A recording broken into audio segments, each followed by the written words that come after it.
ପୂଜା ସରି ସକାଳ ଜଳଖିଆ ରୁଟି ବାପା ଖାଇଲେ ବାସି ରୁଟି ଚାହା ଆଉ ପଖାଳ ପୁଅମାନେ ଆଉ ଭାଇ ସିଏ ପଖାଳ ଆଉ ଭେଣ୍ଡି ଆଳୁ ଚୁଚୁଡ଼ା କଲରା ଆଳୁ ରାଇ ଖାଇଲେ।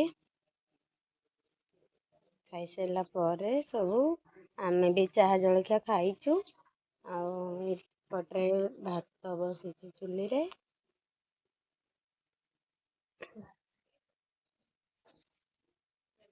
ଆଉ ଆମ ଚଉଁରା ଏଇଠି ନୂଆ ଚଉଁରାଟେ ହେଇଛି।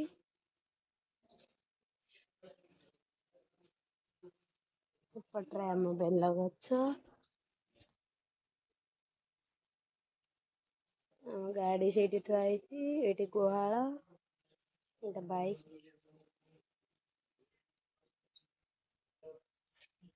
କେତେ ଜୋର ଗରମ ହଉଛି ଝାଳ ପୁରା ନିତି।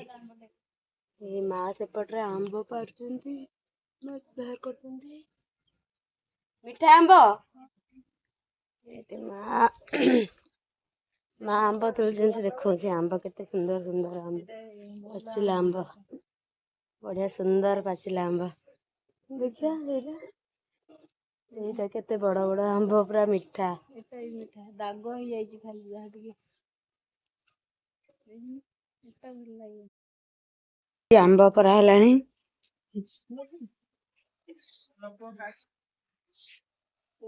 ଆମ୍ବ ଗୁଡା କୋଉଠି ରଖିଲୁ କି? ଆମ୍ବ କଣ କଲୁ?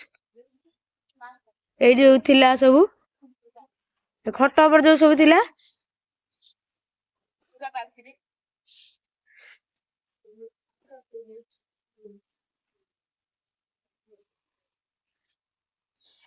ବାଲ୍ଟିରେ ଆମ୍ବ ସବୁ।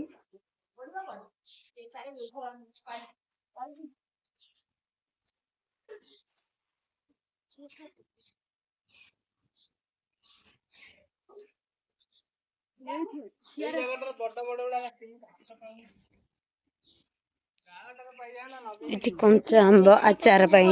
ଏ ରାଧା ଦୌଡିକି ଆଇଲା ଦୌଡିକି ଆଇଲା ଦୌଡିକି ଆଇଲା। ରାଧୁ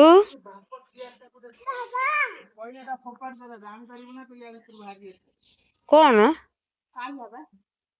କଣ ବର୍ଷା କରିଛନ୍ତି? ଚୁଲି ଲିଭିଲାଣି ହେଇ।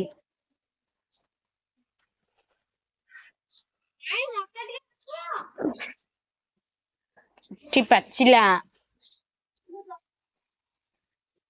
ଏମିତିଆ ବସି ଖାଆନ୍ତି। ଚଟେଇ ନ ଆଣିକି ଏମିତି କାଳେ ବସିକି ଖାଆନ୍ତି। ରୁଟି ଖାଉଛନ୍ତି ରୁଟି ଯାହା ମା ହେଇ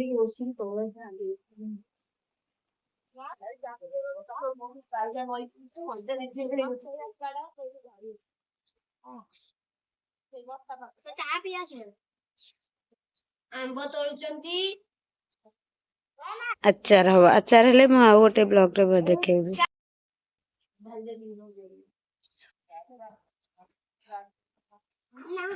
ରାଧାକୁ ଦେଖ ଟିକେ ଦେଖା ଦେଖୁନୁ କୋଉଠି କାଇଁ କାମୁଡିଛି କେଜାଣି। ଓହୋ ଆମ୍ବ ପାରୁ ପାରୁ କାୟା ଗୁଡାକ ସବୁ କାମୁଡି ଦେଇଛନ୍ତି। ଏଗୁଡା ନାସୁଛନ୍ତି ଦେଖ କେମିତି କାମୁଡି ନିଶ ଗଳେଇ ଦଉଛନ୍ତି। ଆଉ ଜମା ନା ଖଟକ ରବ ଖଟକ ରବ